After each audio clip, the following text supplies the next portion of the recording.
In a thrilling come-from-behind victory, the New England Patriots defeated the Atlanta Falcons 34-28 on Sunday, claiming the 5th Super Bowl victory for the franchise. Per tradition, the team is being scheduled to visit the White House in the upcoming weeks. However, to progressive delight, one by one, black members of the Patriots are refusing to visit Donald Trump's White House.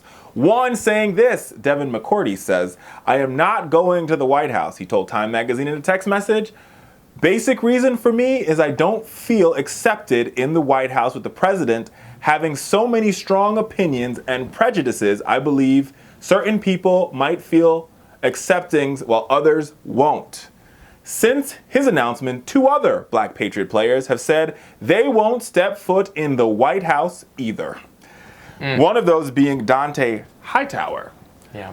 Now, here's the thing about this story that I want folks to first communicate out.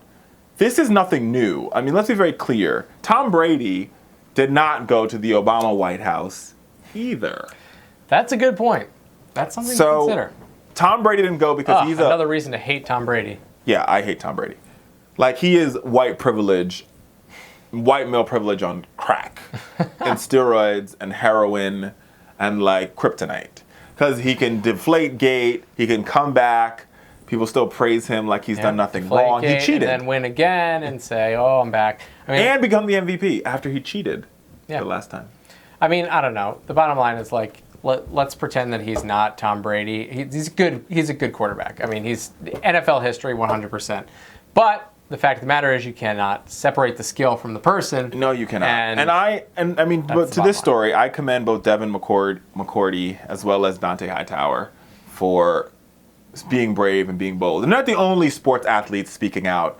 What we also saw this week is Stephon Curry of the Golden Nut. No, not the Golden Nut. Why can't I remember what team? Golden State Warriors. The Golden State Warriors said, you know, Under Armour has supported Trump. He has a big sponsorship deal with Under Armour, and he says, "How do you feel about Trump?" And he says, Under Armour called him an asset. What do you call him?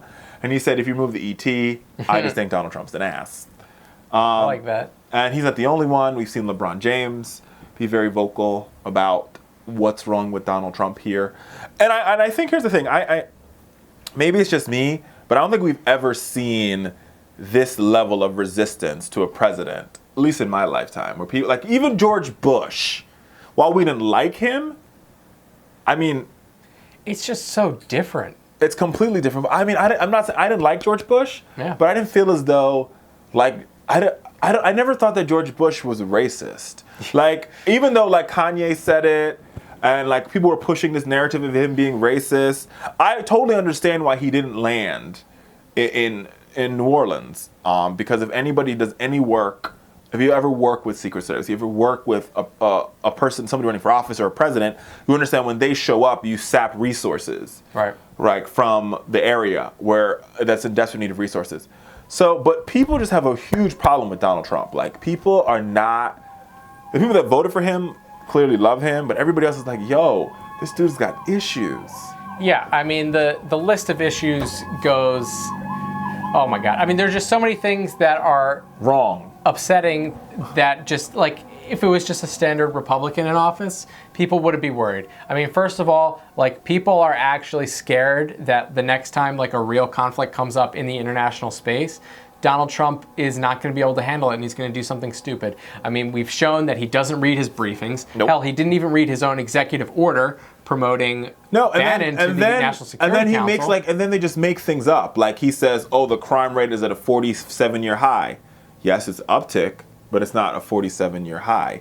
He then says that the media didn't cover all these terrorist attacks, and then the media actually and then they released this list of like 47 terrorist attacks, and half of them all covered. And some of them were misspelled. Like, they didn't even spell check. The BBC literally covered every single terrorist attack on that list. And some of them that they listed were huge. Yeah. It was like San Bernardino. Like then his Kellyanne Conway, his lapdog, she says, "Oh, the Bowling Green massacre," and everybody's like, I mean, I was watching it, and I was like, Bowling Green Massacre? When did that happen? That's not a thing. Did I miss that? And then we saw this week that Sean Spicer, his press secretary and communications director, said that you should weigh what I say in the briefing room. This is what he said.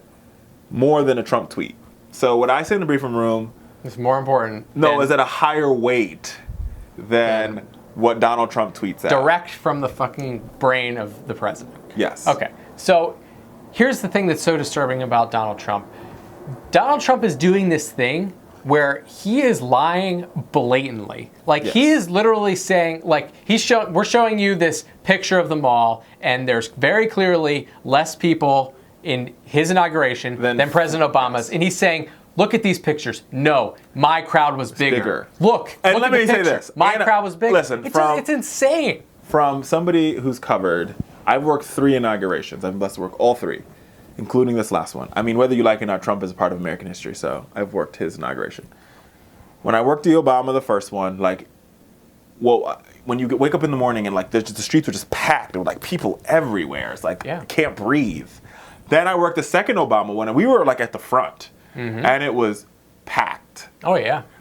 I worked this one on the mall, and I got to work right before it started, and I could have walked down, which is Independence, right, to get to where I needed to go, like this. And my hand, I have about a 6-foot hands, like my hand span, and not touch a soul. I kid you not. I should have videotaped it. It was like a good day at the museums. It was empty. It was literally empty. I mean, empty.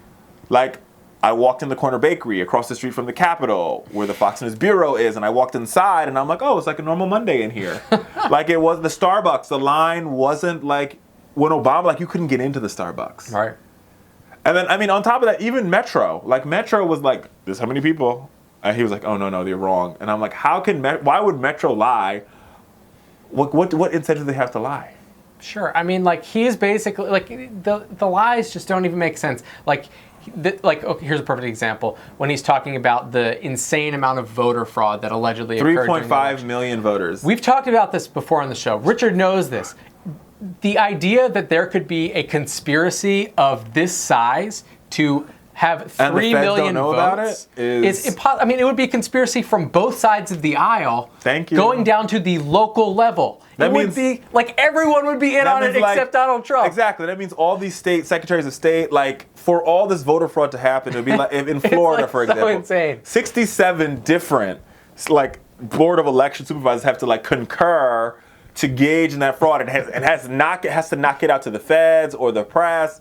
It's malarkey, America. It's insane. Like, the little old lady on your block that goes to work at the voting desk, she's in on it, but Donald Trump doesn't know about it. But it's a smokescreen because he does this, right? So right after the Muslim ban, which is what it is, that Monday, because the Muslim ban was bad for the White House, they come out and they're like, the press is dishonest. And so the press focuses on them being dishonest and while he's banning Muslims. Right. Same thing we saw. So this week, he created all this flurry of controversy around Ivanka's shoes.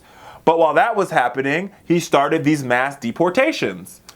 And they managed to squeeze some confirmations through while they're at it. Exactly. So they do these smoke screens. So they want you to focus, like, look over here, look over here. Right. There goes the silver object while they're doing that to deporting people. So you've got to watch this White House carefully because it's all deception, smoke screens, tricks and mirrors, smoke and mirrors. So that when you look over here, while you're looking over here, they're doing crazy things over here. Gotta watch what the other hand's doing. On Thursday, for example, we saw this White House talk about, see you in court to the Ninth Circuit, but he also passed 3 executive orders emboldening police brutality. Right.